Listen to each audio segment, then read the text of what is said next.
Hello, welcome back. My name is Beth Cleveland and I am a kindergarten through third grade art teacher with the St. Tammany Parish School System. So today our goal is I can create a Cubist style still life inspired by Pablo Picasso and George Braque. So we're going to begin with our words that are in red. So I look and see that the word Cubist and still life are in red. So those are the ones I want to make sure I understand before I start today. So last time we got together, we did look at a still life and talk about it a little bit. A still life is just a group of objects that are still. In other words, they're not going to get up and walk away. So it can be very simple with some things you find around your house, like an apple or a lemon, or you can add more things as you like to create more interest. But it's just a grouping of objects that you arrange in front of you. So I have my still life arranged now.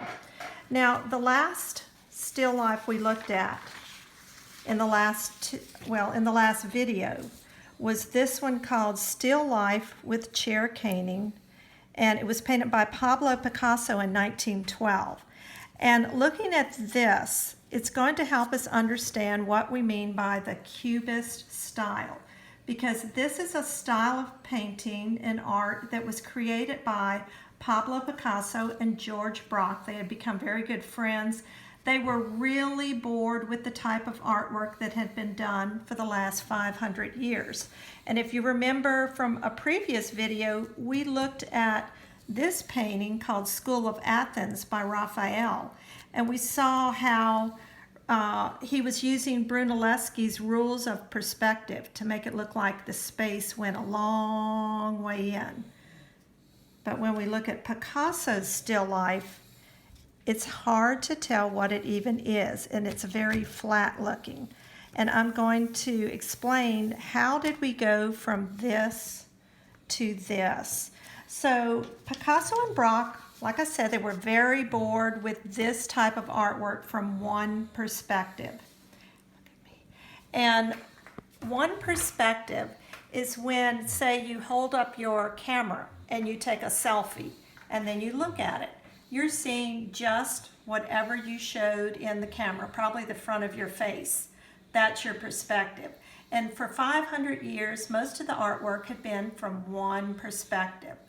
And then an artist named Paul Cézanne painted a still life, and it was really interesting because it looked like certain things were from the side, but it looked like Cézanne had leaned over the still life and certain things were from the top. And then we had other things that looked like they were like this basket coming off of the table, like you can't even fit all of that on there. And this really excited Picasso and Braque, and they thought, what if we take this farther? What if we look from many perspectives at the same still life, and we take those shapes and don't try to make them so three-dimensional. Let's see how flat we can make it, because this is paper we're working on. So it was a complete change from the way art had been done up until that point. So that's why we see in an earlier still life by Picasso, we see that the table is a half circle and a rectangle, and we see very geometric shapes, and we see bread from the top, and we see apples from the side, and we see things from looking around the corner of it. So you're seeing from multiple perspectives. So today we are going to look at our still life and think about what it would look like from multiple viewpoints or perspectives. So as we start, I'm looking, and of course I see an apple. So I'm just going to draw its basic shape, which is a circle. And then I see that it's sitting in this sort of container here. And if I break it down to its basic shape, it looks kind of like a rectangle with slanty sides. And then I see that it kind of comes down from the front. And then I see this other part of it sticking out from the side. Let's see if I see anything else interesting. This lemon makes me think of a nice circle. And of course I see these triangles or wedges, so I'm adding them. And then I'm going to turn my still life, and I have this handy little turner, it's Lazy Susan, but you can get up and walk around and look at your still life from a different angle. So now I see this lemon looks more like a half circle. So I'm going to draw a half circle. And I remember once I cut a lemon into wedges and it made triangles. And so I'm not even seeing the triangles. Right now I'm just thinking about my memory of triangles and I'm adding them to my still life. So that was something else that Picasso and Braque did. And then I keep going and looking again. These leaves make me think of nice ovals, so I might add some ovals here.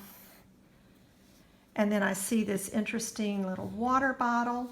So I'm going to look at the top, makes me think of a rectangle. And then the bottom, I can just bring on down as far as I want. So I've got kind of an interesting shape like this. But as I turn it a little bit more, I start seeing the curve of the bottle back here. And I start seeing the edge again and the edge again. So obviously this is a different type of realism than we were used to. But at this time, photography had become really an important part of art. And so if somebody wanted something very realistic, they could look at a photograph of it. So having to be realistic in your artwork that you drew or painted was not as important anymore. And I just keep turning it. And then what else catches my eye is I love this kind of diamond shape right here. So I want to see if I add a diamond here, what that's going to do to my picture. And I don't have to add the whole thing. I see that the hot sauce top is not exactly a square. It looks like it has 8 sides to it. So maybe I want to come in with this octagon looking shape right here. And then bring in some more vertical lines like I see coming down. So I don't even have to draw the whole part of what I'm seeing. And as you can tell, there is a lot of artwork, of overlap that is starting to happen here. And overlap is what we're going to be talking about in our next video.